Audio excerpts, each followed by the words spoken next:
ইংরেজ যখন ভারত থেকে চলে যায় শুধু সোনা নিয়ে গেছে 800 জাহাজ, 800 জাহাজ সোনা। তারপরেও আমরা বেঁচে আছি কেন জানো? আমাদের শিক্ষা, আমাদের চেতনা, আমাদের সংস্কার আমাদেরকে বাঁচিয়ে রেখেছে, আমাদেরকে ঠিক পথে রেখেছে। আমার চেতনা চৈতন্য করে দে মা চৈতন্যময়ী, তোর ভাব সাগরে ভেসে আমি হব মা তোর পদাশ্রয়ী। আর এই যে কমিটির ছেলেরা যারা আজকে এই সন্তোষী মায়ের পুজো আয়োজন করেছো, যারা এই পুজোর সঙ্গে তোমরা যুক্ত, তোমরা নেতাজির সঙ্গের ছেলেরা, মনে রাখবে সংঘের নামটা কিন্তু যে সে নাম নয়, নেতাজি সংঘ। নেতা তো একজনই, নেতাজি, আর বাকি সব তো অভিনেতা, নেতা কেউ নাই। 5 বছর পর ঠান্ডা ঘর থেকে মুখ বার করে বলে হি হি হি আপনারা ভালো আছেন তো। ওসব অভিনেতা সব, নেতা একজনই আর সব অভিনেতা। হ্যাঁ, সুভাষচন্দ্র বোস। তোমরা যারা এই সংঘ আজকে যারা সদস্য, যারা মায়ের পুজো করলে, এত কষ্ট করে হরিনামটা চালু করলে, দুটো জিনিস লক্ষ্য রাখবে। প্রতি বছর কীর্তনটা বজায় রাখবে। আমি কথা দিয়ে গেলাম এক না একদিন এই বাসরটা পরিপূর্ণ মানুষের শ্রোতার ঢল নামবে। শুরুতেই তো বড় হওয়া যায় না, এক না একদিন ঠিক বড় হবে, আসরটা বড় হবে, মানুষের প্রচার পাবে।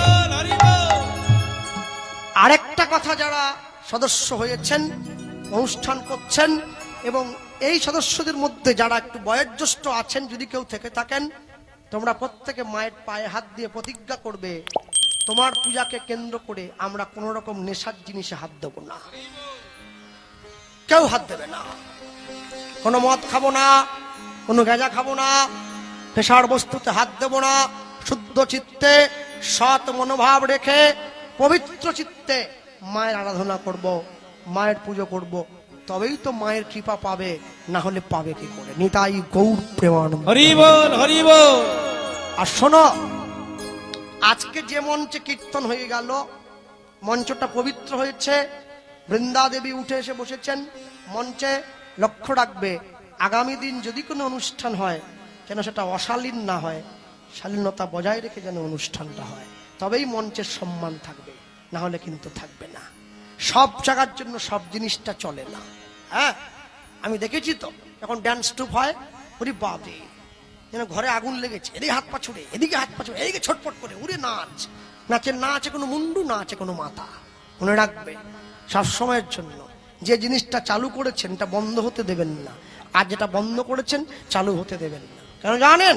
সবসময় মনে রাখবেন খুব যত্ন করে আত্মার উন্নতি করতে হয়, একটু অযত্ন হয়ে গেলে তার অবনতি হয়ে যায়। ভক্তমণ্ডলী, ভক্তিমতী মাতৃবর্গ, তাই জীবনে যাই করুন, কোনোদিন এই এত সুন্দর অনুষ্ঠানটা চালু যে হলো, আমি মায়ের চরণে জানিয়ে গেলাম অনুষ্ঠানটা দীর্ঘজীবী হোক, অনুষ্ঠানটা আরো দীর্ঘায়িত হোক।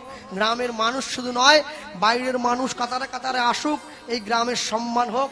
এই যে দক্ষিণ মোহাম্মদপুর শাহুপাড়া একদিন যেন এই এলাকার মধ্যে শ্রেষ্ঠ কীর্তনের মঞ্চ প্রস্তুত করতে পারে, আমি মায়ের চরণে ওটাই জানি। নিতাই গৌর প্রেমানন্দে হরি বল।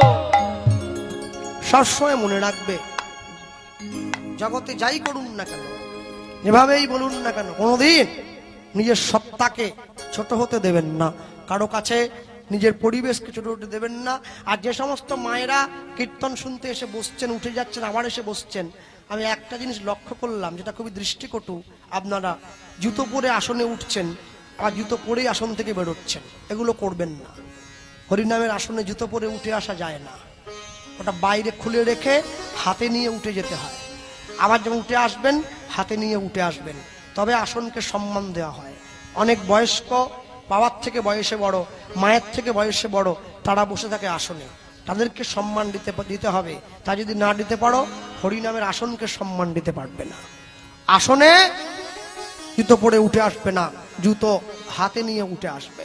তবে সবসময় বলতে গিয়ে সবার আগে বলবো, এতক্ষণ পর্যন্ত যারা কীর্তন শ্রবণ করলেন এইখানে বসে, তারা প্রত্যেকে মাকে শুদ্ধ চিত্তে প্রণাম করবেন।